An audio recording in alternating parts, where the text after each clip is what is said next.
what happens to a child when their protector becomes their abuser. You can do something to your own child or to your own sibling or to your own grandchild or whatever it is that will break them on such a level. The biggest lie, ich make.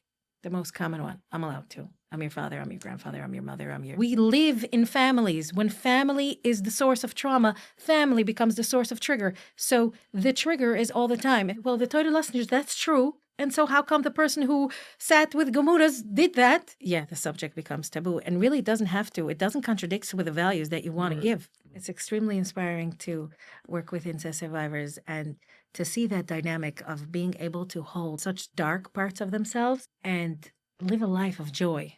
If there is one survivor that's going to do this today, this podcast has already done its thing. What message do you have for families who are in denial and who would say, I would rather lose you as a child than expose this to the public?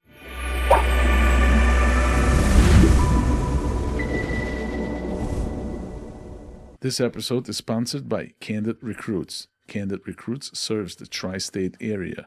Are you a business owner? Are you an employee? Are you looking to hire or are you looking to find a better job?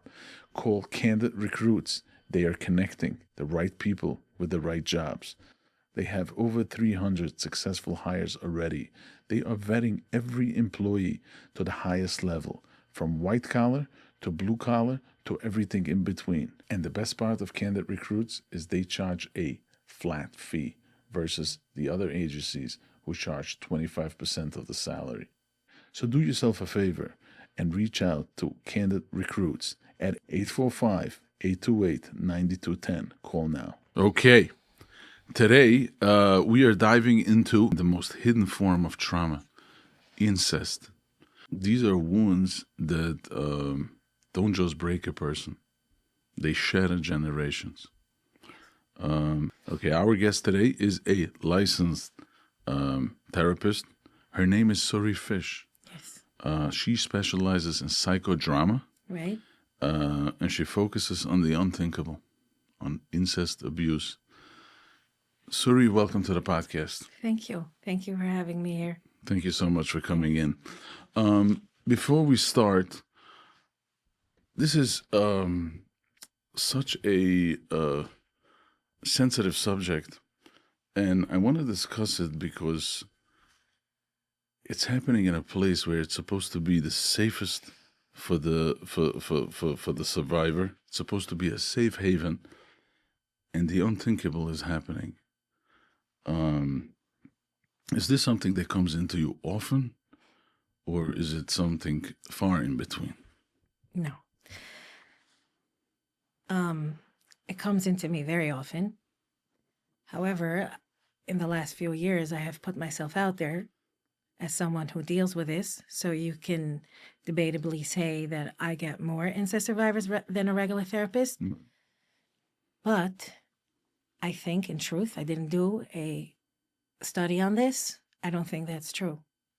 I think that every therapist, from or not from, or Jewish or not Jewish, a big percentage of their populations are incest survivors.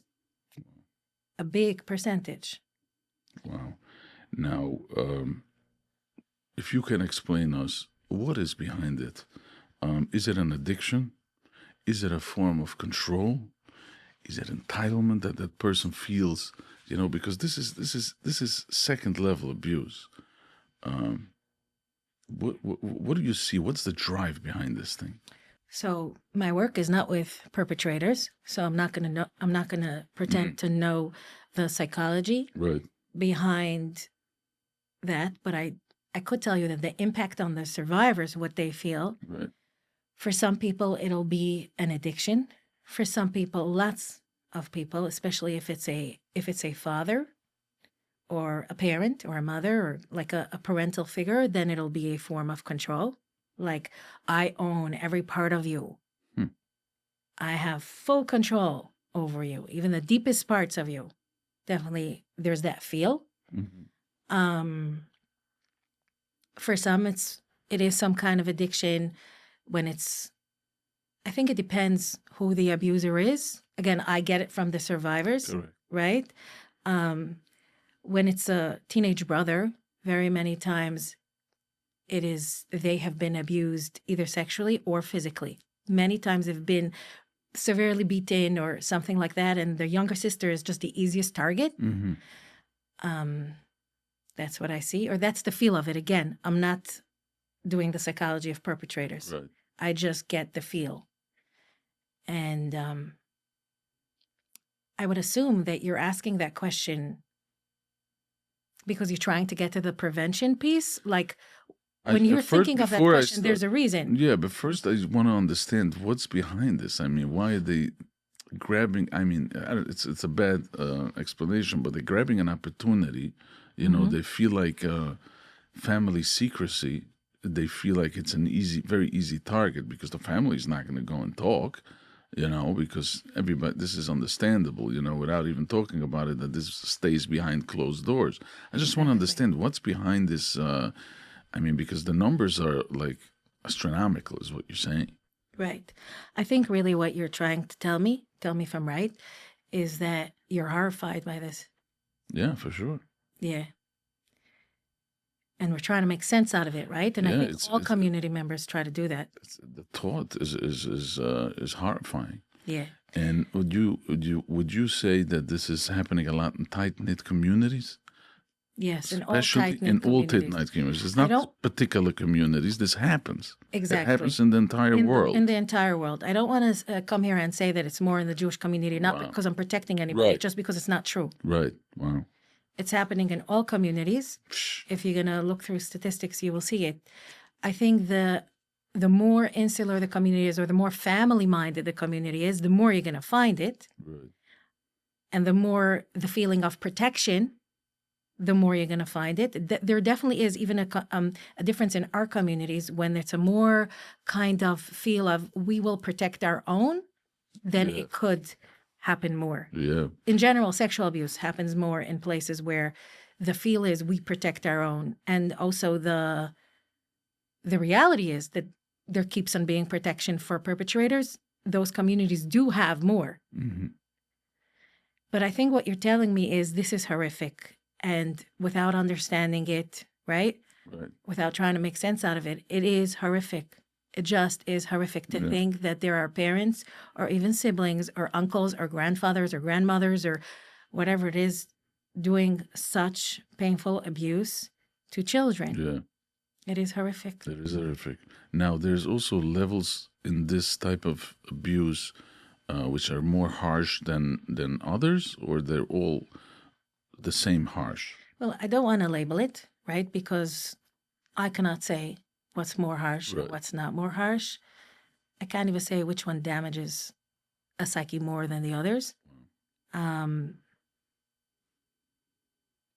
can say as like a community member, maybe rape is more horrifying to you than molestation, but I can't say that it's definitely more harmful. You can't put a number on it. No, I can't put a number on it. I think you could put a number on more how much support there was afterwards. That will be a predictor on how much PTSD there will be. Mm-hmm. That I can put a higher number on than what kind of abuse, which one was more damaging than the other. Wow.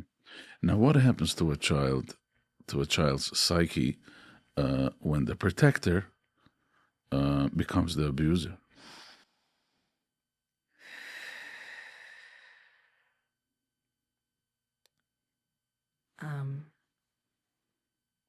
What happens to a child? I hope that I will do justice. I do want to say that many times, and sometimes, the child has never felt their parent as being a protector, because even if the sexual abuse hasn't happened yet, there is something in that parent's way of being.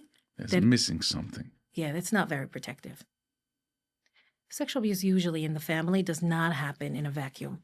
There's going to be boundary crossing in their space, in their mind even. You should think the way I think. Mm-hmm. In the whole autonomy, right? The whole autonomy is not going to be in a way of respecting a child. Mm-hmm. And it's very important what you're saying right now, is because forget about abuse, just how a child is brought up. that child must be safe in many different ways. Exactly. Emotionally, Privacy. physically. There's a certain respect that has to be, a certain boundaries between parents and children, and it's like, it's interesting the way you put it, but it doesn't start by sexual abuse. No. In some cases, there was no locks on the bathroom doors. I don't know if every child got abused the same amount, but there was that. And definitely if there's sexual abuse, there's going to be a violation in their private stuff, just in their diaries, in their things. They're going to feel unprotected in that way. However, it's not in all cases. Sometimes, especially if there's, let's say, an addiction involved other than the sex piece. Let's say if there's an alcoholism or if there's a drug addiction, and sometimes the abuser in the family is okay when they're not actively on their addiction, but when they're drunk or something, it'll come in. So sometimes it is that way, that their protector turns and becomes their abuser, right? And let's say it's not even the alcohol or drugs. Maybe sometimes it's more stressful situations.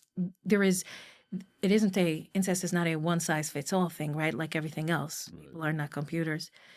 But I want to go back to your question. You said, what happens to a child when their protector becomes their abuser? I think I can start with that every child needs parents, and every child wants their siblings. Every person wants a family. And so you really want that family. It's safety.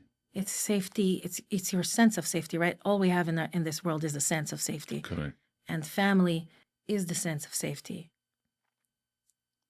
And it's also the source of joy and fun and family vacations, or even just going to a park and schmoozing on Shabbos and playing games like Othello and whatever, right? It's like, it's your childhood.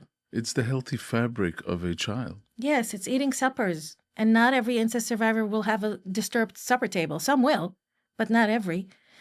And you want that. That's your fabric of your sense of everything, right? And then on the other hand, it's your sense of, it's the part that breaks everything, breaks your whole sense of safety, your whole sense of who you are, the whole sense of intimacy, of love, of connection, of confidence, of just being human, right? It breaks it all. And the person who did that to you was the person who you hoped you would get the most love from, at least, right? At least you hoped. And sometimes it is. Sometimes it is. Sometimes, even in grooming, there's some kind of warped love.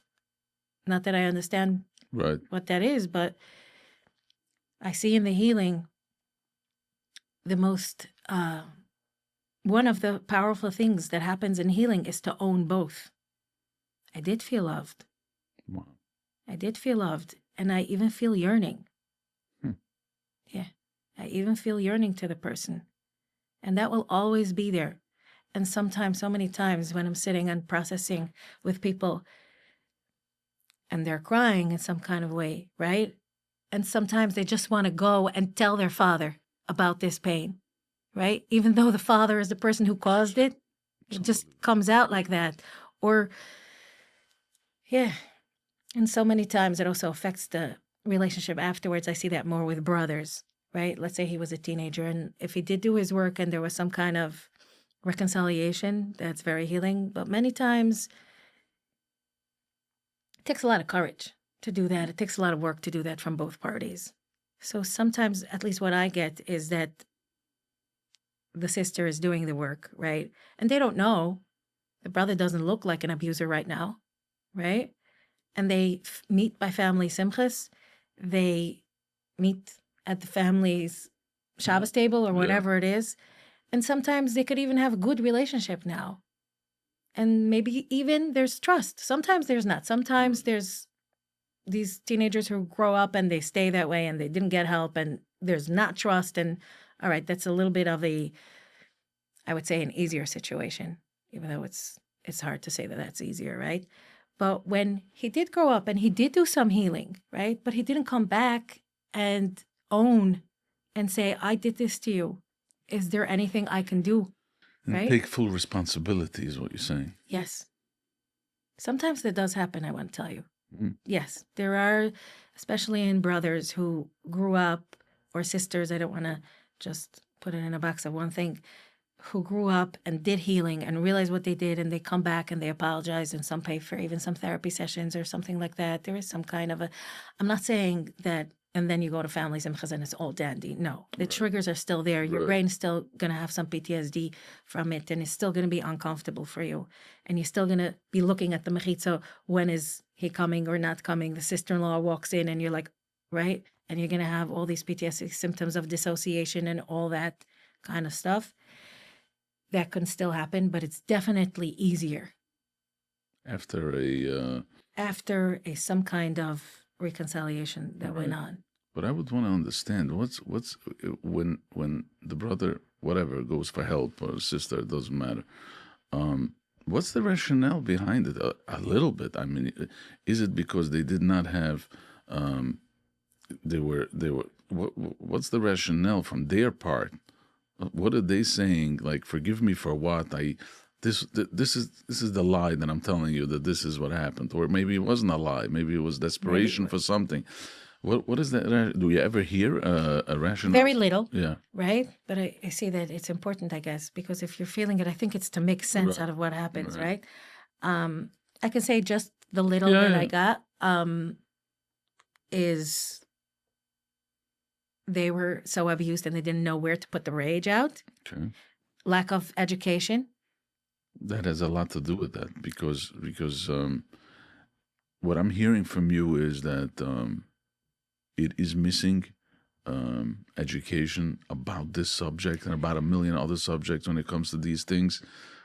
Well, for children. Yes. Well, boys grow up, they hit puberty, and you want to. I think that in a religious community like ours, there is values that you have. Yeah. Even like you don't want them to have sex before marriage, and you don't want them to masturbate. That whole thing, right?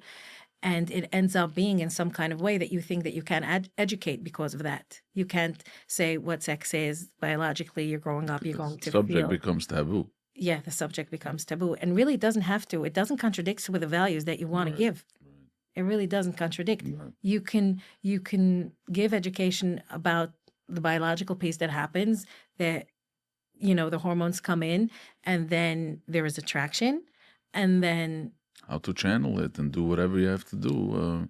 Exactly. So we're all safe. Yes, and you can say this is a private thing, and it could be very damaging if you don't do it privately, whatever. You do a little something, and then you can teach. You can open up whatever kind of cipher you want to do, and you teach them why, what, when, whatever it is that you want, that to keep a higher standard of whatever you want to call it, purity, Kedusha, whatever you want to do. You can teach that. It's not a contradiction at all. So what you're saying is that it should be in the curriculum.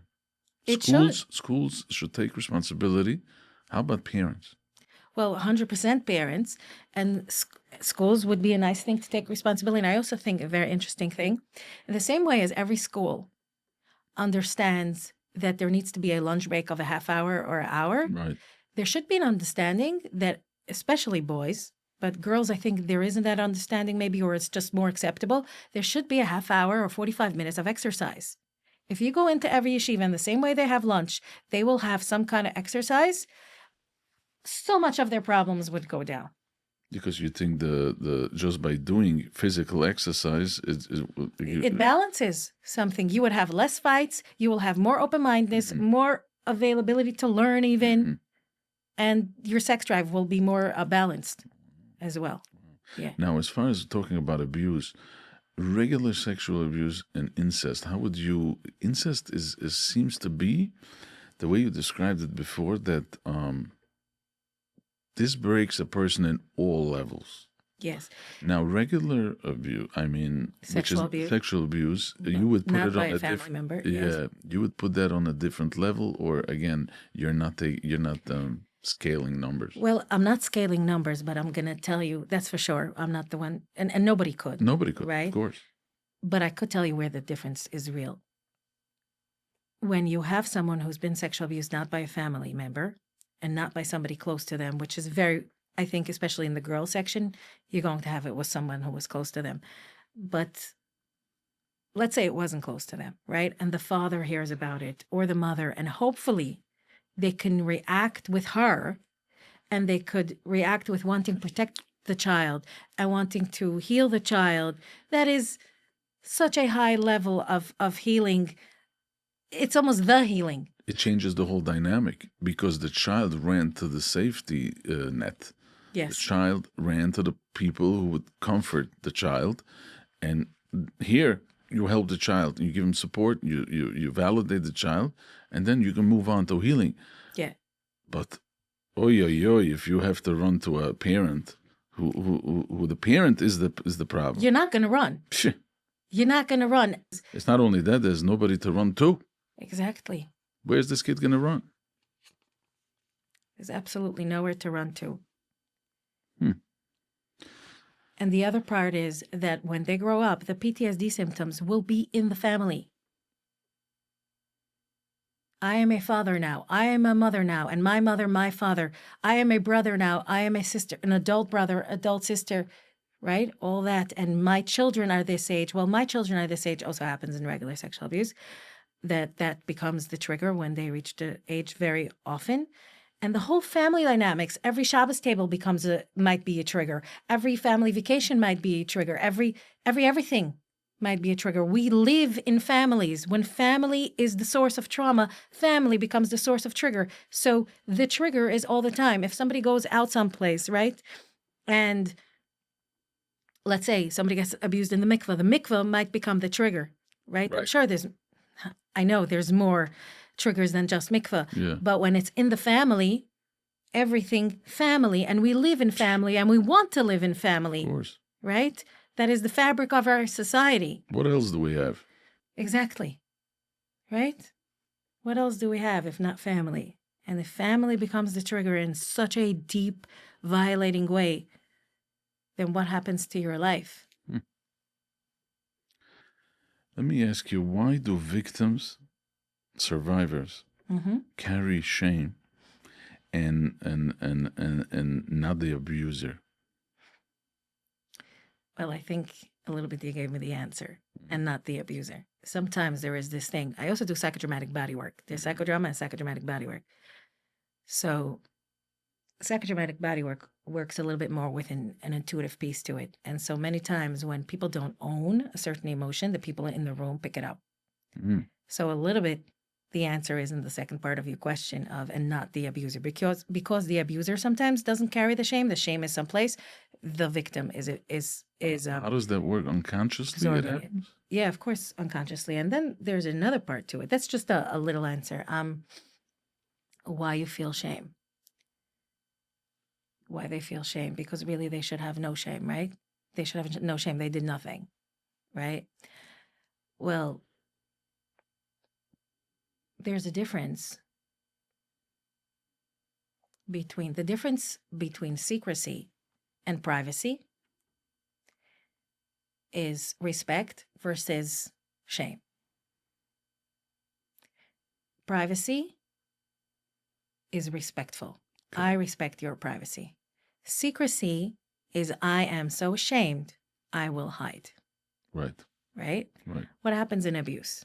So every human being has that innate need for privacy. Everybody knows it. It's not something, it's innate, right? It's like part of our human instinct is to have some sense of privacy. What happens when there is abuse happening? That sense of privacy is shattered, right? And there is an overall hush-hush piece to it. Nobody has to say anything, but it's like locking the door, or don't tell your mom, or don't tell whatever, right? So there is that hush-hush of secrecy is already bringing on the shame, but also the violation of privacy will be shameful. Right. We have, in our fabric of our humanhood, we have a sense of shame and the same sense of fear that is healthy. There are certain things, social norms, that if you break that in some kind of way, you will feel fear or shame, which is healthy. It keeps our society running. Right. And so when there is sexual abuse, there is a knowing in the child that this is not something that's supposed to be. You invaded my privacy. I feel embarrassed. Exactly. So the shame, do they have shame from the public, from wherever they go? They walk around with shame, they beat themselves up about shame, or they have shame from the actual abuser? From the abuser? Which means when they see him again at family events or gatherings or whatever the case is, the shame must be tremendous. Again, I didn't do a study on this, but I would assume, right, from my experience of what I feel, there is that sense of shame. The first one you said. Yeah. There is the sense of shame that they walk around with. I'm going to tell you a little story. After we did a drama, the client told me afterwards, I walked outside and I just took a chair and I sat down next to my neighbors. Usually, I would just stand, or I would feel like I can't have that chair in some subconscious way, Yeah. right? They didn't realize, but after the drama, they were able to see, oh, wow, I'm doing this. I never did this before, right? So there is the sense of shame that sometimes they're aware of, sometimes they're not aware of.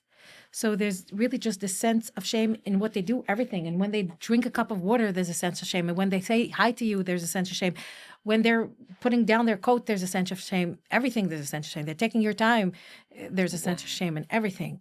And so when they see their abuser, they might feel shame because their sense of shame was just triggered even more.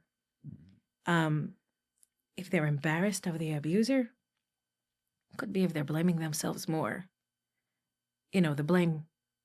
Shall we go into the blame thing of why they blame themselves? Yeah, and also the invasion of privacy, Yeah. It's that individual that invaded them. Yeah. The invasion of privacy hurts so much. I want to say it's beyond explanation, verbal explanation. I had a professor in Sarshner Wurzweiler, his name is Hanani Silverman, and he said, in the same way we can never understand birth, can never understand what it means that there's another neshama that was just created, right? In the same way, we can never understand sexual abuse. It's powerful stuff. Yeah. We really can't. We can't understand why it hurts. You can't make logic out of it. Yeah. You can't understand it on both ends. That's true. It makes no sense. No. It doesn't make sense. The abuser doing that makes no sense, and the amount that hurts. As much as logic I try to put to it, and I hear people trying to explain it and put it into words, it is literally impossible. Yeah. On both ends.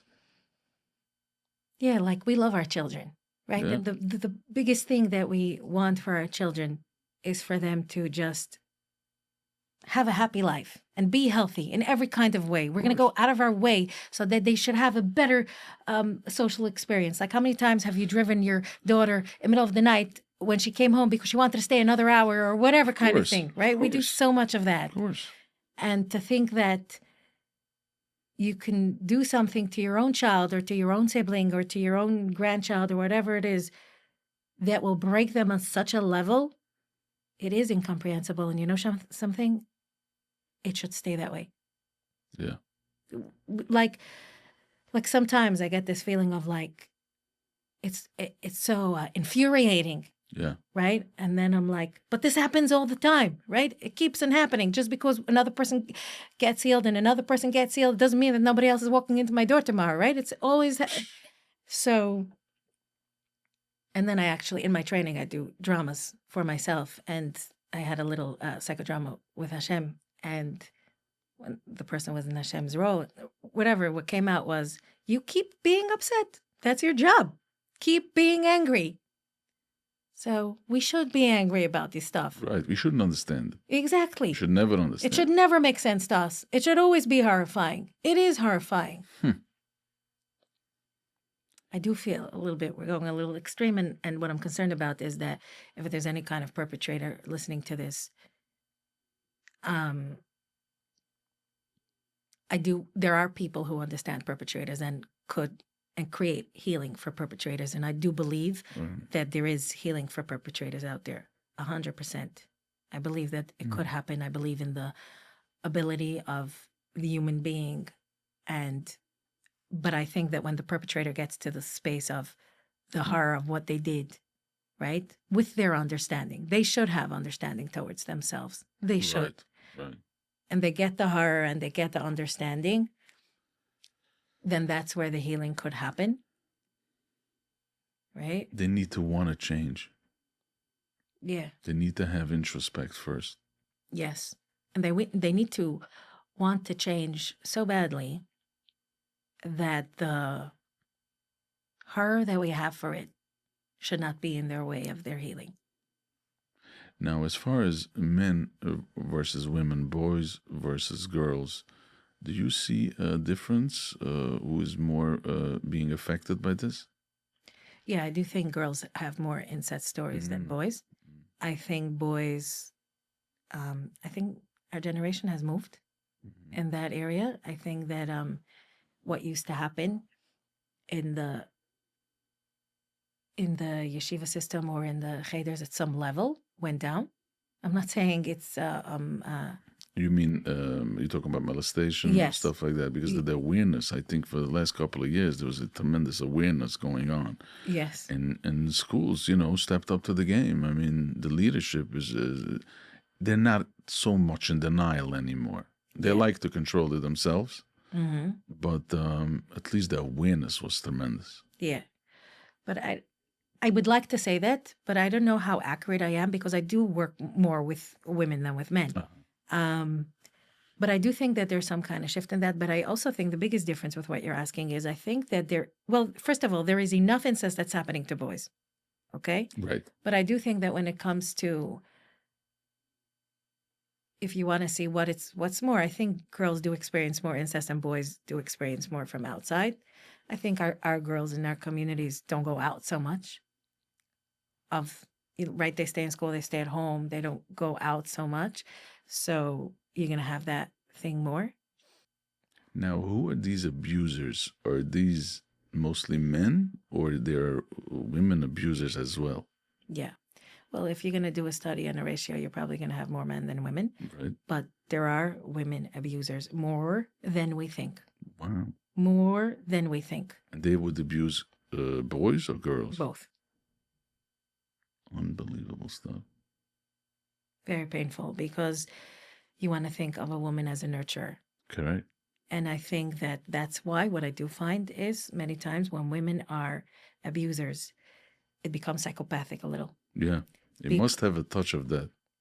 Even at least in the moment of the abuse. Again, my experience is from working with survivors. So in the healing of their survivor, I can feel that there's a touch of like craziness.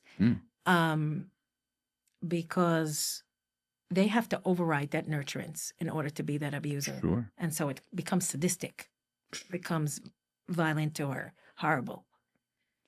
And these abusers, men or women, are pretty much successful in the rest part of their lives. Let's say a mother. No. She wouldn't run a house efficiently. Oh, yeah, she would. She would. Yeah. If you consider that success. No, I'm just right. saying, let's say if she has a job, and she runs a house, and she gets everybody dressed, and she makes a chasana, and she does everything by the book. Yeah, you will see, people around her will see that there's craziness many times. I got you. I have so many times, too many times, that when survivors come out and they tell their families or their neighbors, friends, somebody, nobody's surprised. It's so painful because it's so painful for the survivor because if you knew, where were you? Yeah. Right? You know those people that you meet in the grocery and then you're like, I don't know how their husband lives with them. Or I don't know how their wife lives with them. Right. Well, that's a good question. Yeah. You know when you see it. So when the opportunity for support presents, please take it. Yeah. It's very hard to come into a family where you're seeing that there's something crazy going on and disturb it on a level that you'll make it safe. It's a very hard thing, and we don't even know if you can make it safe. Even with so many times there was CPS involved, and first of all, CPS sometimes doesn't do a good job.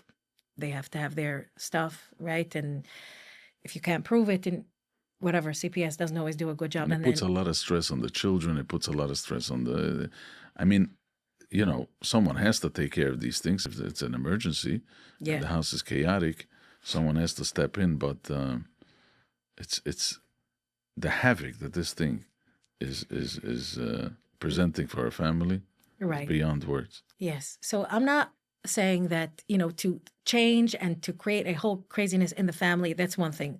Maybe there are people that could do that. Yeah. But I'm talking about if you see somebody in the grocery and your thought is like, oh my gosh, how do their families lives with them, right? And then you're outside and it's your neighbor and you're seeing the little girl, give her a good word. Let her know. Let her see in the world that there are normal people around. Smile at her. Just, you don't have to be too much, but if she talks to you, if she asks you, if she shows you so many times, these kids are so hungry, they're going to ask you, look, I have a little keychain. Engage in the conversation with a keychain. Do something. Like if you're seeing and an opportunity presents, be that person. It goes so far away. I've had people in my psychodrama groups we always choose a strength, and their strength was a nanny. There's like somebody who saw, she realized something. Their strength was a teacher in 3rd grade who they didn't have any kind of relationship afterwards. But if you're a good person and you let your goodness be, it comes in. It strengthens that little kid if you're just around that person. It's an important awareness, what you're saying now. Now, as far as the psyche, we know what Right. it does to the psyche. Right. But what does this abuse do for body image? For body image, that's one question. And just for the physical health is another question. Wow. You find that it affects physically. Of course. Because it's all the mind, the body, the soul, it's all connected. It's all connected.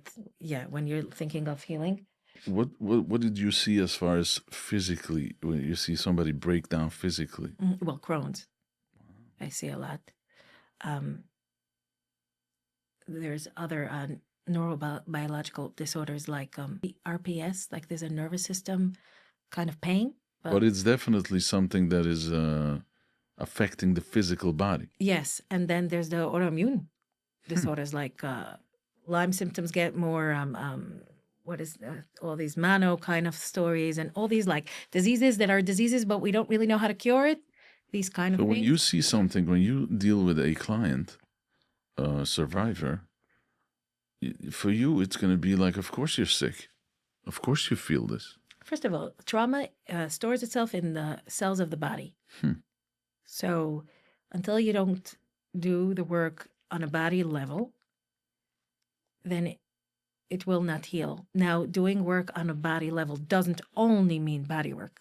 Body work is a great thing, but it doesn't only mean body work. But it means that the kind of work you do should go to a body level.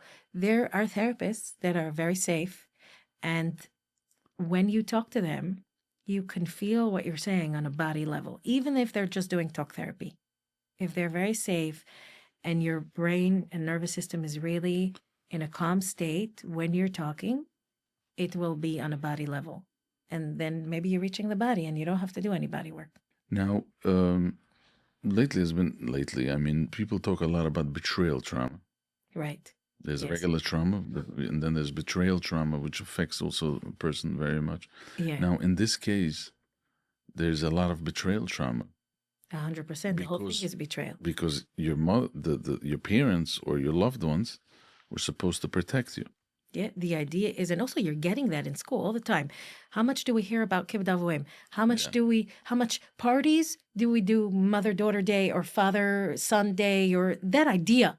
How much do we have that in our schools? And it's also humanly. Right. Like it makes sense that there should be a respect from the children to the parents and that parents are everything in your life. And yes, for sure, it makes sense, right? And so, and then when that idea violates and hurts and dehumanizes you like that, in every aspect, it is betrayal. Betrayal, and this is what they have to deal with. This is what they have to heal. Yes. It's the betrayal part. 100%. I want to say even in regular sexual abuse, there's that betrayal. If the parents don't respond with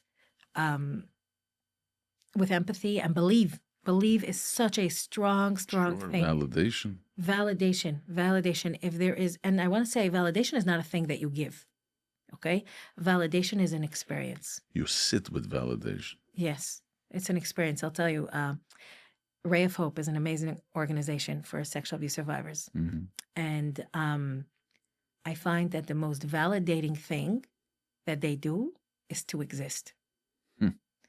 The support groups are extremely helpful and healing and validating. Their Shabbatones are extremely amazing, right? But when you flip through a Mishpacha or Ami or whatever it is, and there is that advertisement of Ray of Hope, or you see some fancy picture anywhere on social media or anything, right? And you see that there is a Jewish organization, or Orthodox, a religious organization that believes that this trauma deserves validation and support and deserves to be spoken about and speak out. A survivor who hasn't told anybody flips through the pages and finds comfort in it. Yeah, stops for a moment and experience validation. And every time they make an event, I have people who reach out. They're fundraising. Their fundraising was like an intensive for the whole community. Intensive is like sometimes a 12-hour day. We call it intensive, or a therapy, or a six day. So, yes, every time they do something, I have people who reach out. As far as this abuse goes, now it could become physical. It could become just a touch. I'm not sure exactly what kind of abuse, to name it, but what kind of lies does a survivor tell themselves? It was nothing. It was just this. It was just that. Or what kind of lies do the abusers tell them? Let's take a quick pause. Here on the Struggle Podcast, we always talk about struggles, pain, suffering. Everyone can use a break. What is a better way to rejuvenate and to relax is to get away to the mansion at the Poconos. This is a mansion that sits on 37 acres. It hosts 60 guests. It has kosher food. It is good for Sheva Bruches. It is good for Bar Mitzvah. It is good for family gatherings.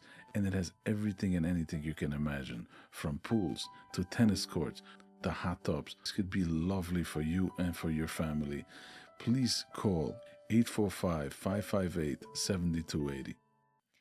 So the biggest lie, the most common one, ich make.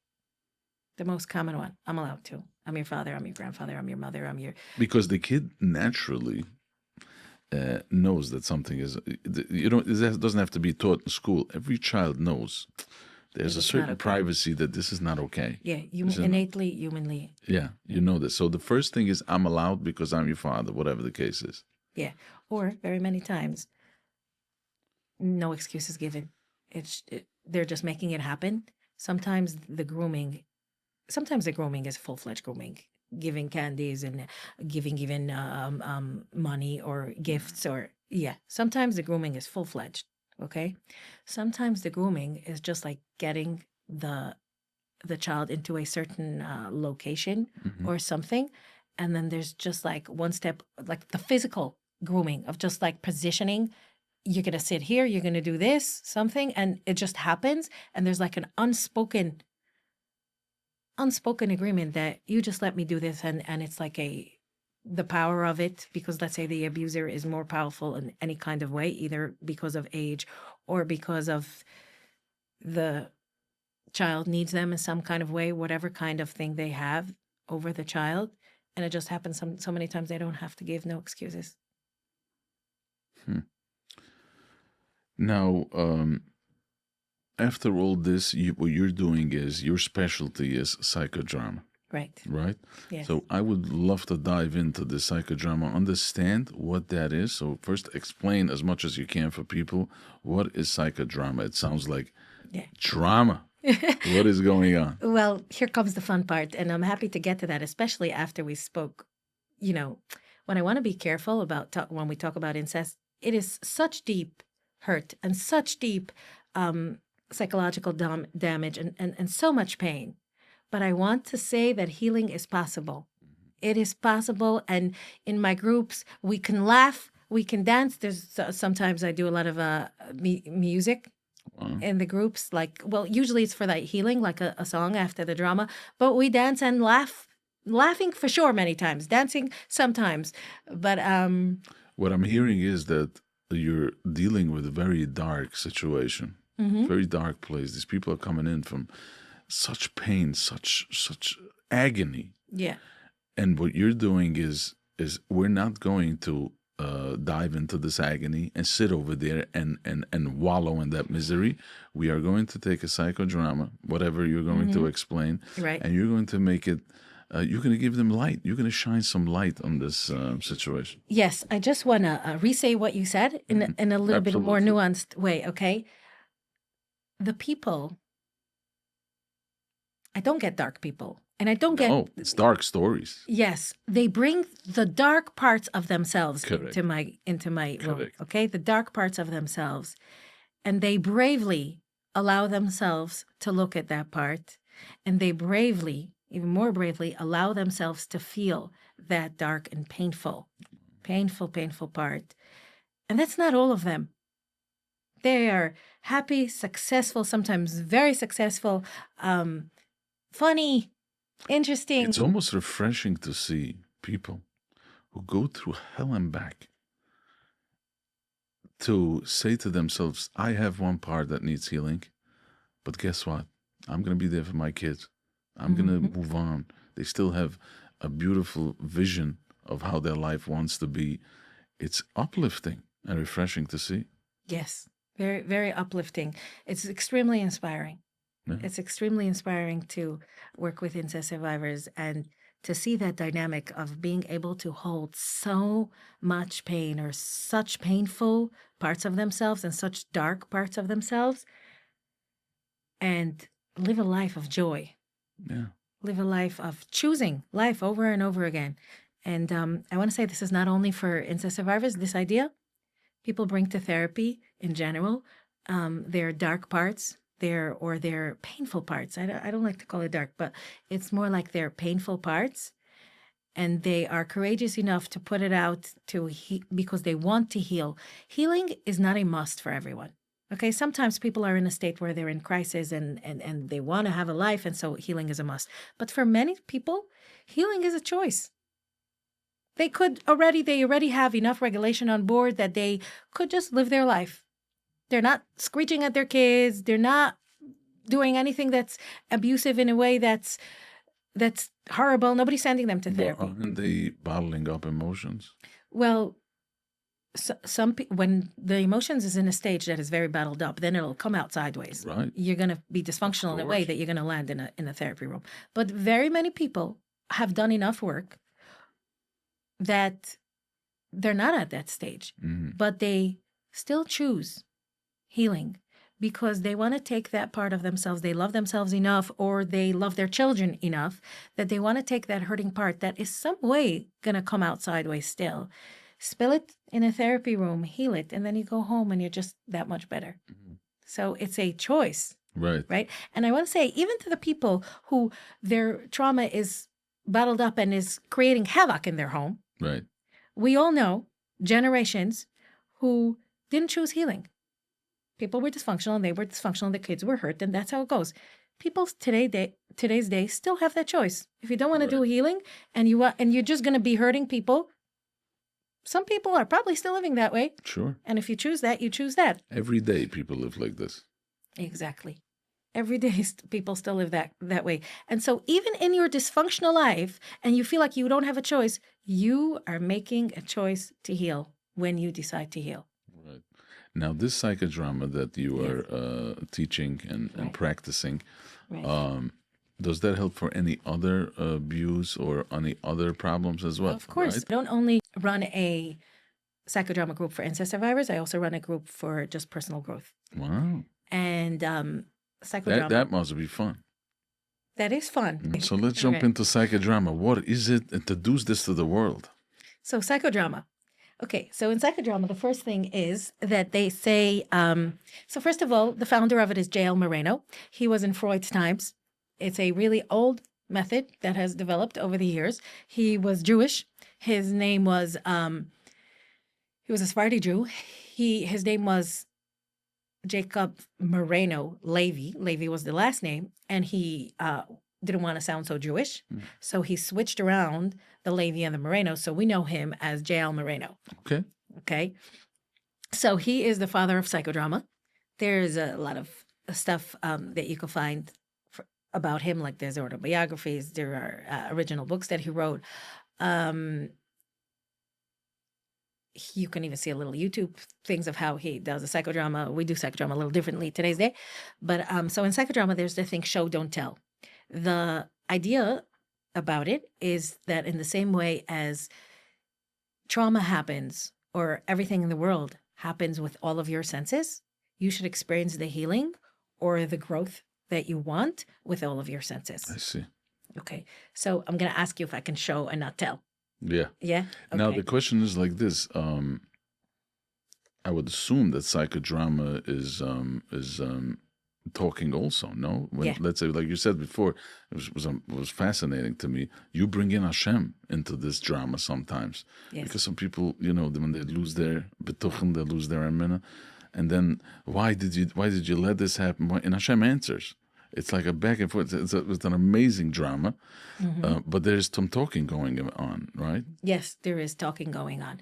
Definitely. Sometimes there is going to be, if there is no ability to talk, if the client feels like, I don't know what to say or something, so then I will ask them, show, right? There definitely is a talking piece to it, but you don't have to. Right. And the idea is that I do think it's more healing if you can put words to it many times, because like this accesses all parts of your brain. Mm-hmm. Many times you're first going to do, let's say, the not talking, and if you slow it down enough, the words will come. Okay. Yeah. Yeah. So let me show. Let's see that. All right. So I'm going to ask you if you could think of someone who is supportive to you in your life. Mm-hmm. You could think of someone. Yes. Or how about you think of someone who you are comfortable disclosing here? Okay. Okay. So could you tell me their first name? Goldie. So Goldie. All right, Goldie. So we are going to invite you into this podcast room. Thank you for coming here. So I'm going to ask you to turn your chair just slightly around. So now you move from Joe and you become Goldie. Okay. Gotcha. So Goldie, how tall are you? 5'6". 5'6". Okay, Goldie. So I want you to look down at your feet and see Goldie's shoes, so you can embody Goldie in some kind of way. Okay, so feel like Goldie a little. Right. Okay, so Goldie, what do you like? What do you like doing? Do you like socializing? Do you like music? What do you like doing?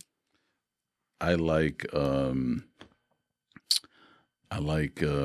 socializing, and I love my family. And you love your family. Okay, all right. Are you okay telling me what Joe is to you? Joe is my role model. Joe is your role model. Okay. Joe is my father. He's your father. And I love him.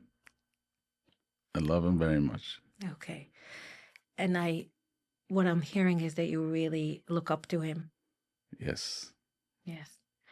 Okay, Goldie. So I'm going to ask you to turn your chair even more that way. Okay.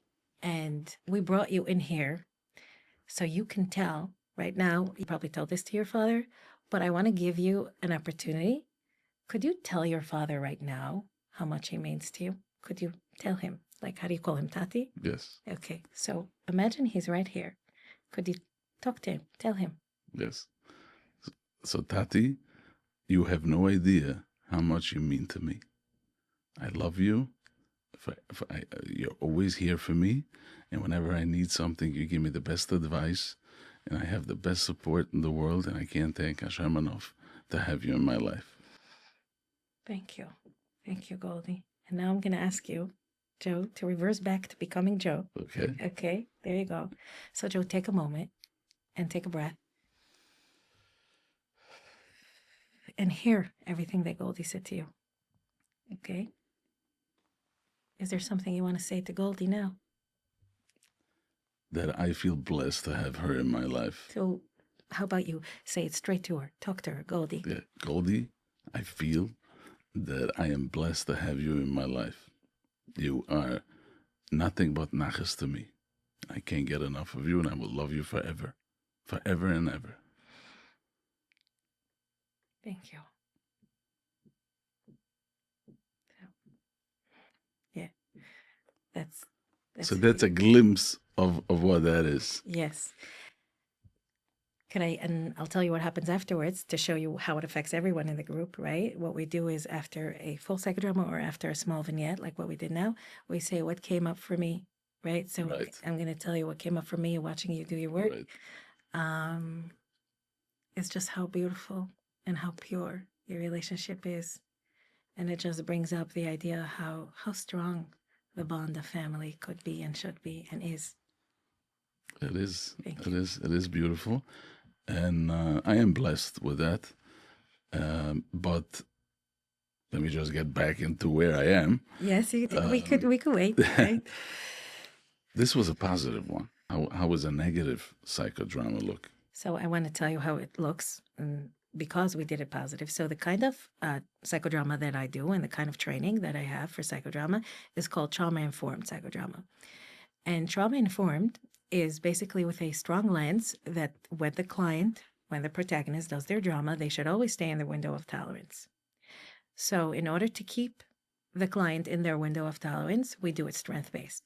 So before every drama, I bring in 3 strengths. So if your daughter would do a drama, or if you would do a drama, we'd bring in the daughter for you. It could also be children, could be strengths in the drama, right?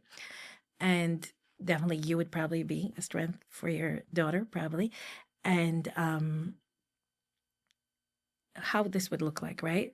So if you are the strength and she brings you in and she has this conversation, if her intention was to heal whatever trauma she has, let's say this is not an incest group, right? And she would say to you, probably, Tati, I want to tell you something. After you heard all that positive, I want to tell you how this and this and this and this hurt. It would just come straight up. I wouldn't have to bring in no hurt. I would bring in just the father, and everything, all the healing would go on here. Yeah. I have that so many times. Hashem in the drama is very many times that. Yeah, so explain me how you bring in Hashem and how do we talk to Hashem, because spirituality is a big part of especially in a community that is, that we believe, we have a minna, we have betuchen, and we were brought up like this. Yeah, and so this is going to bring us a little bit, could we go back to the incest part? Sure. A little bit of the, when somebody gets traumatized in a religious community many times, especially if there was spirituality in the system of the person, Right. hence how strong it was, right? And usually there is. I think innately we are spiritual. I think that humans are just spiritual beings just by being born, right? The wounding will be spiritual as well. Correct, which means that they will lose their complete, connection. I don't know if they will lose it. They would probably be very angry Right. and maybe have some apathy to it because they're Right. so angry. Right. I do want to say, this is my own thing, okay? It's Yeah. my own study. My incest groups are always less, somehow, just the reality of things, just what I see. It's going to be less real shomer stuff, less religion in the incest groups than in the regular groups. Mm-hmm. But I want to underline that sexual abuse does not equal going off the derech. Right. Okay? Does not equal going off the derech. It could. It's a trigger. It's a trigger. It could. But many survivors, I want to say that, many survivors stay from. And it's harder because if you're living a from life, you're going to have more triggers within the fromkeit, Correct. within the Yom Tov, within the Shabbos, Right. within whatever kind of halachas you're doing, right? But many survivors are from. We have it in our neighborhoods. We have it in our shuls. Right. We have it in our schools. Just so to make that clear. It's a trigger, yes. Many times people who leave the communities because they couldn't stay anymore because it was just so triggering. Right. But it doesn't have to be. Okay? So, and the reason, right, many people will go into this, a lot of reasoning of why people who've been sexually abused go off the derech, right? You can Right, say a lot of right. whys. And the most common thing that I've heard many times is that they sit in the schools and you hear about tznius and they feel like an outsider and so they become an outsider. That's also true, probably, but it's a superficial answer. I feel that it's very superficial. Right. The real reason is deeper, and that's where I'm getting to, why it is so healing when I bring Hashem in, Yeah. any kind of trauma, Right. and especially to incest. And I don't bring it in because I do. Like, it's usually invited by the client. I could ask sometimes, would you want to hear what Hashem has to say about it? I can do that if I feel that it's appropriate with the client. Sometimes I would never do that, right? It's just not where the client If you is. see where if the client is not there. Right. But if the client is there, and usually the client has shared something like, I can't daven, or when I daven, I feel so empty or something. And so when they're doing their drama and you bring Hashem, and it's profoundly healing. Because it's Hashem itself, even for healthy people, it's it's so healing to be connected and to understand that there is a higher power, and there is we are not owed anything. The tremendous the gratitude that we have, it's just in all aspects of life. For a person who's not going through tremendous trauma, needs spirituality in their lives. Yes, and I want to say that part of the trauma is, I've heard this so many times, you stole my religion from me. Yeah. You stole my Hashem from me when you used Hashem in your words in an abusive way. Because these are the people who are supposed to teach you Yiddishkeit. Yes. And many times they were the people who taught you Yiddishkeit. Of course. They say that they're teaching these kids Shema Yisrael, and they're stabbing these kids in the back, which is beyond words. Yeah. Let me ask you, why do families, and I understand, the question is not why, the question is how do we go about it that families protect the abusers and they would isolate the survivors rather than standing up for the truth? Again, is it shame? Community shame? Is it, because, it is, like we said before, it's undescribable. And but there's no justice in protecting this. No, there is no justice in protecting this, and it's a killing in and of itself. Correct. The abuse hurts. The denial and minimizing it. Yeah. You're minimizing it, but from the other hand, even the survivor understands that we can't we can't do this. We're living in a community. So for the family to come and support the victim, or for a family to stand up and say this has to stop, it will ruffle every feather out there. Yeah. Well, the reason why it's covered up is very easy to understand. Yeah.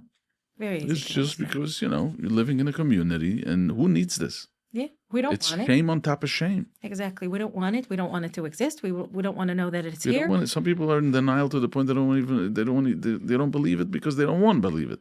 I'll tell you one little story. A college teacher once told, this is years ago, to a client, the Teure lässt nicht gerne das geschehen. Yeah. It's gerne done. Well, I understand that college teacher, she doesn't want to believe that somebody would do something so horrible. But do you know what damage that does? Just complete denial, complete the opposite of validation. Yeah, and this is just a small little story that I can tell you. There are statements like that flying around like every day. Yeah, well, the Teure lässt nicht, that's true. And so how come the person who sat with Gemuras did that? Right. Unbelievable. What must happen for a survivor to break the silence? I work with the survivors, and I believe that healing, every survivor heals and heals and heals, and I feel that one of the most powerful ways to prevent this cycle of abuse to go on is the healing. Every individual that heals, their family becomes healed, their friends. So important. Yeah. They have a responsibility to heal themselves for the sake of generations, for making the world a better place. Yeah, if they choose that responsibility. If they choose that responsibility. And many do. Unbelievable stuff. And sometimes they come out in public. Do you feel that?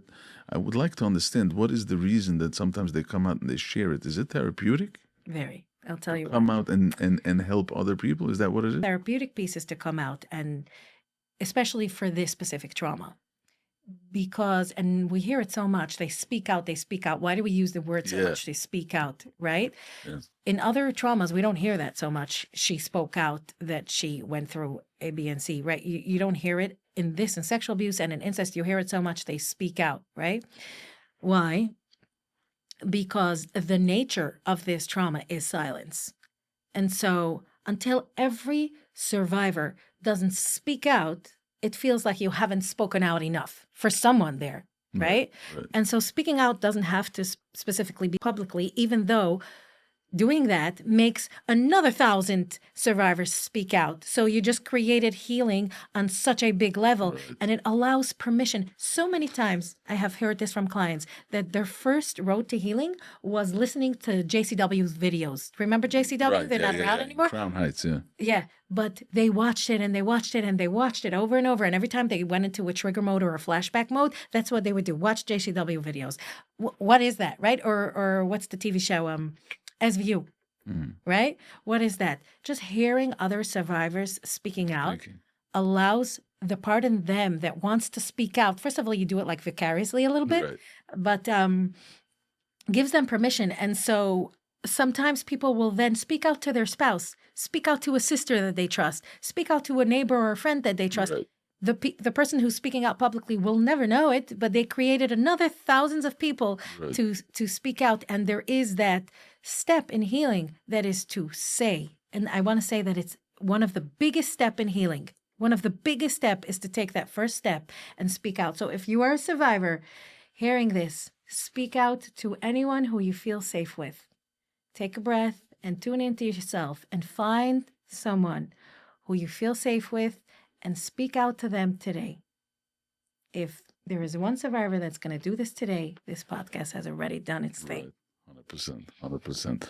Let me ask you, can a survivor ever be completely healed, or that survivor becomes a new person now? They live with this for the rest of their lives. They just have a compartment where they can put it in, and they live with this. Again, you said, will they... The question is, what do you consider healed? Yeah. Right? I think that only the survivor could be the measure of that. If they feel that they are always holding that pain, I think most of them describes it that way. I think most people feel that way, that the survivor will heal. Because what's happening is that there's comfort in it, that if you tell somebody, this happened to you, this was in your past, you're just not that person anymore. Today you would stand up for yourself and you know who you are. But just to know that it's going to be there. It's always going to be there. It's a fact, and it's true. And is that part of healing? Yeah, there seems to be a part of the memory that always feels that you need to remember me. You need to remember that this happened. Don't make as if it didn't happen. Like the denial piece is so painful. Like, don't even say that you healed to the point that it doesn't matter anymore. It matters, but I'm healed and I live a fully productive, happy, joyful life. There seems to be in every trauma, not only in incest trauma, in every trauma, a piece that needs the self to remember that this wound is here. And it always hurts. It doesn't have to incapacitate me in any kind of way. In most of the cases, it informs. It actually beautifies and makes your life so much more meaningful. There's something called, my trainer is very into this, post-traumatic growth. Right. The growth that happens from trauma. Right.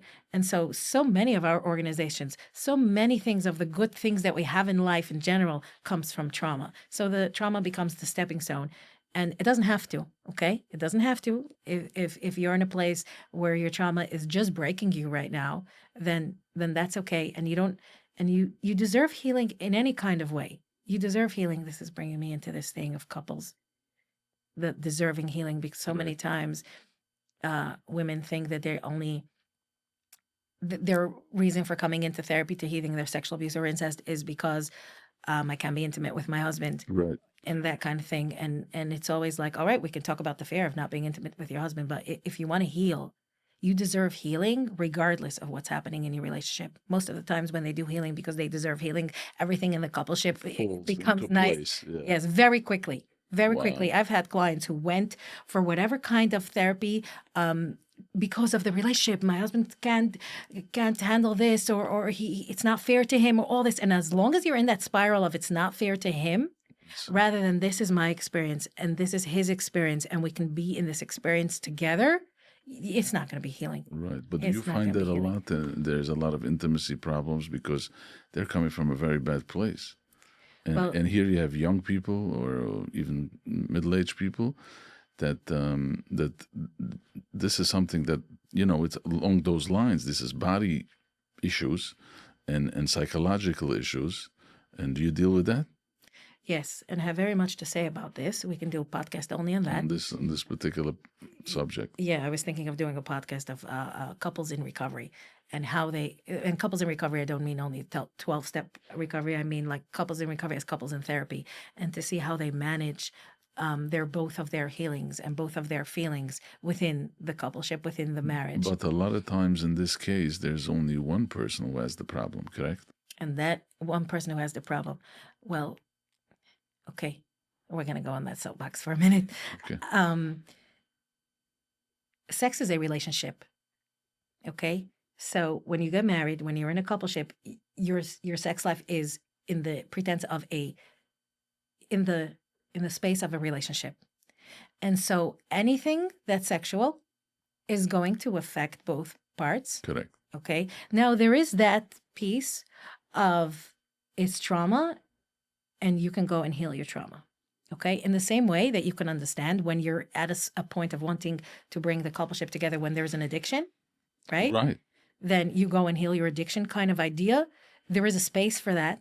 Okay. But to say that only that, and I'll sit here and wait until you heal your trauma, or I'll sit here and wait until you heal their addiction, just doesn't happen. It's not possible. Okay. You cannot heal a relationship in the context of one place. Correct. Now, what I mean by that is that there needs to be safety in the relationship, that you bring back your healing. You share your process, right? And the other part of the coupleship of whatever, let's say a woman is healing from sexual abuse, right?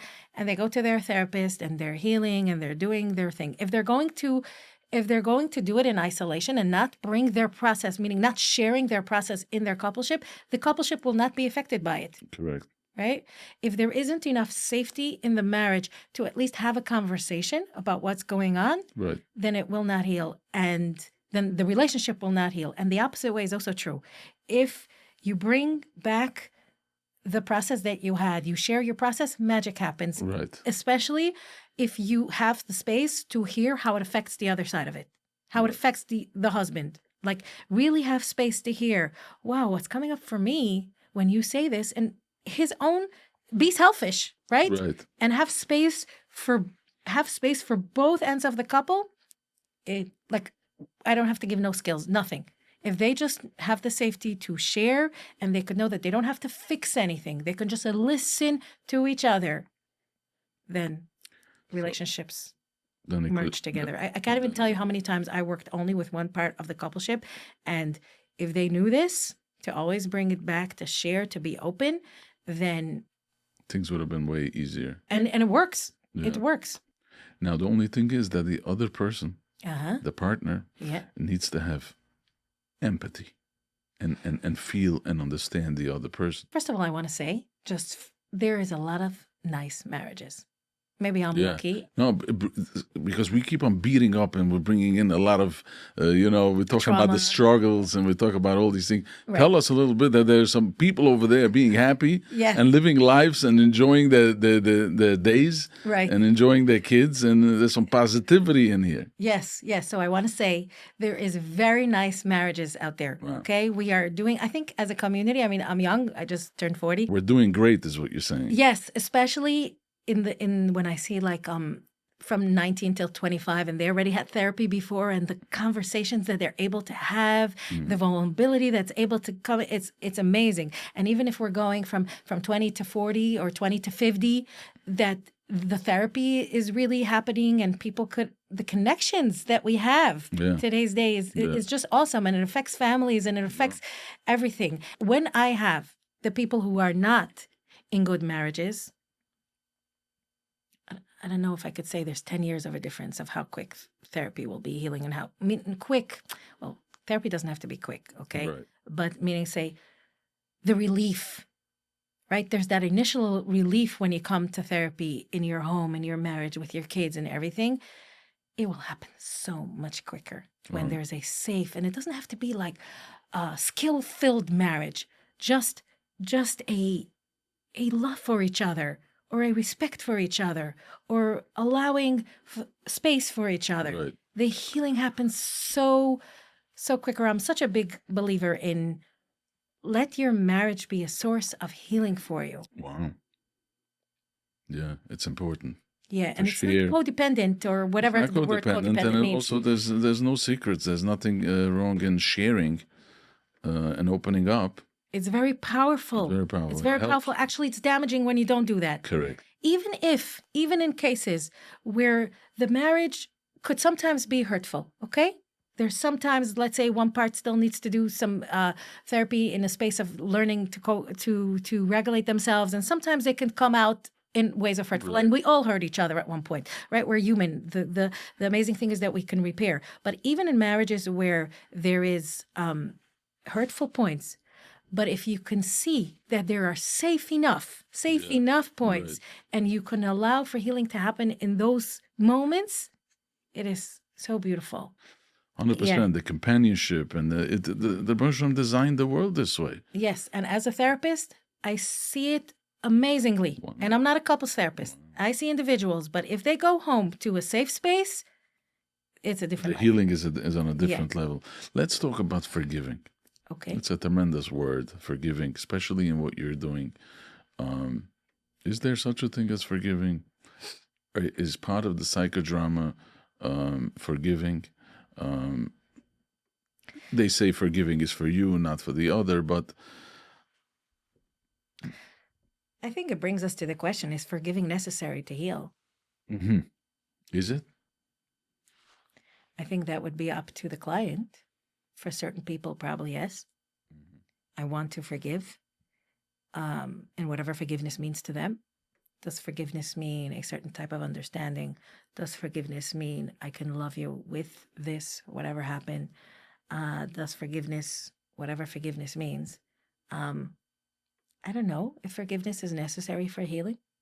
I have no idea. What you're saying is that if a person needs it, then let them implement it. Yeah. If it sits well with you, and if not, you move on with the peace that you have in you, and you're still. Sometimes, for certain people, the healing at that point, at least, is I will never forgive this. Yeah, I've heard that. And so, if that works for them, I mean, who am I to say how anybody should heal, Correct. right? Yeah. So, if that works for them, then, and if people need forgiveness and reconciliation and connection again, it definitely sounds prettier. Right? I have a hard question for you. Yeah. How do you turn pain into purpose? In your cases, severe cases, person sometimes goes through a very hard time and gives meaning to it, turns it into a purpose, and that also helps a person heal most of the time.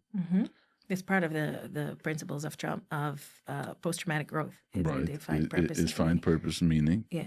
How do you find purpose and meaning is something what's going on in your office? Well, post-traumatic growth is either the trauma itself, the pain itself brought you to Where you understand are something or be a better person because of the trauma. Or another part of post-traumatic growth is that from the healing, from doing the healing, you grow. So I think that there's meaning and purpose all over in any kind of healing, especially also in incest. You become a better family person when you heal. That's purpose. Every day you smile to your kids in a more connected way. There's a question, okay? If the hurt happens more in the sexual life or in the intimacy, in the emotional intimacy, we can have that conversation. That's a legitimate question. It doesn't have to be that it only goes sexually. For sure not. That's for sure not the answer. So in the healing, right, intimacy happens with your children, with your neighbor, with your husband, with anyone. Yeah. And so there's so much purpose and meaning in that. what I'm hearing from you is that whatever you went through, whatever trauma, call it whatever you want, if you went and you got healing, you just became a new person. You became something fresh, something new. A new light just opened up. A new light. That's what I'm no new person. Right. Because I think you carry all parts of you. Right. But a new light. A new light up. just opened up. Yeah. And that alone, you would never get to this place. Exactly. With whatever was, whether it's without the trauma, which is bad. We're not denying the fact. We're validating the fact that this was not okay. But you would not be the same person you are today without this. Yeah. And if you are taking this as a stepping stone to move forward and to help other people and to become a better mom, to become a better wife, to become a better father, to become a better brother, to add some value to this world, purpose right there. Yes. I think that any kind of healing will be full of purpose, but I think that any kind of outsider cannot say another person, oh, well, but you found your purpose. Look at that. You created this, that. That's for the person itself, for the client itself to say, to own, to find out. Everybody finds their own purpose in any kind of way. And I'm sure this is like a human thing.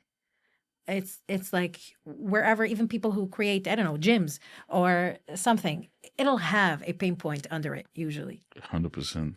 What message do you have for families who are in denial and who are protecting and who would say, I would rather lose you as a child than expose this to the public?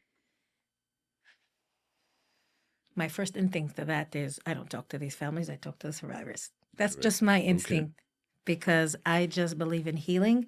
And if the survivor owns it and the survivor heals, there is full-fledged healing to a beautiful life. But you did take me there, so let me go there for a moment. What I would say to families, well, there's a part of me that wants to say, you're damaging, I want to give them that whole thing, right? But what I do want to say is that most of family members who don't want to own this trauma, it makes sense that they don't want to own it. Correct. And most of the times, many times, let's say it's a grandfather, right, or a grandmother, and the grandchild owns, one of the parents have gone through it the same. And so to own it for their child, they will need to own it for themselves. And so that's very painful. And so what I would say is it makes sense that this is painful and hard. And I would encourage you to find support to be able to do this, because it's really important. Really important. I mean, any kind of alienation hurts, whichever way. It hurts. And so to rather alienate a child than to own, I can't believe that any parents who does this is not painful. I'm sure they're doing the narcissistic victim kind of way of like, how did she do that to me? And there is that false child syndrome, a false memory syndrome. That was a whole group of parents who put themselves together and they wrote a book, or there was a whole movement. It collapsed at, I don't remember the date when it collapsed, but that whole thing was that they're rather like, my daughter did this to me, I will never forgive them, or whatever kind of thing. They do that, right? But I don't believe that it's not painful. So I hope that you surround yourself with support and you find the courage within yourself to look inside and to heal together. Yeah. Well, first heal yourself. And when you're ready, ready to create space, as parents can create space for their children, then do that. And I believe that it happens. I believe that many parents have, Kesha Nafshi, right? True. That's all what it is about. Yeah. Connecting the parents with the children. Well, the idea is that they encourage the parents a lot to do their own therapy. And when they do their own therapy, when they will love themselves, they will have the space to respect their children and to know that on whatever journey their child went on, it was meant to be, right?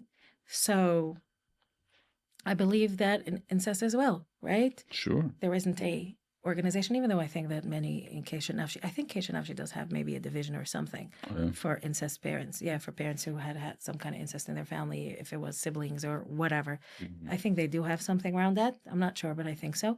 And when you do your own work, you will create space to meet your child again. It's beautiful, beautiful stuff. What you shared with us today is a message to survivors that what happened to you is not who you are. Your innocence was stolen. You're not dirty. Yeah. You're not broken. No, and it's not your fault. And it's not your fault. And I want to thank you for shining light on a struggle that most people can't even name. Nobody wants to talk about this issue.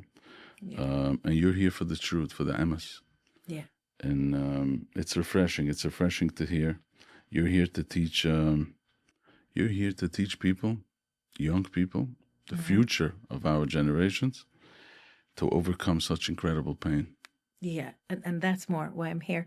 It's the truth. I'm here for the truth, but also to let know for everyone that healing is here and we can all heal. We have the ability to heal. We have the spaces to heal. I mean, I don't think we ever had the amount of healing available that we have now. Yeah. And your message is that there is light by the end of the tunnel. Yes. This is not a dead sentence. Yeah, and even in the tunnel, there's light. Right. Even in the tunnel. You would be surprised how many times we're doing such a painful drama and something happens and we're all laughing and then you can go back to crying again. But even in the dark tunnel, there is light. There is light in every part of healing. Beautiful. Thank you so much for coming. All right. I appreciate it a lot. Okay, thank you for having me. Thank you.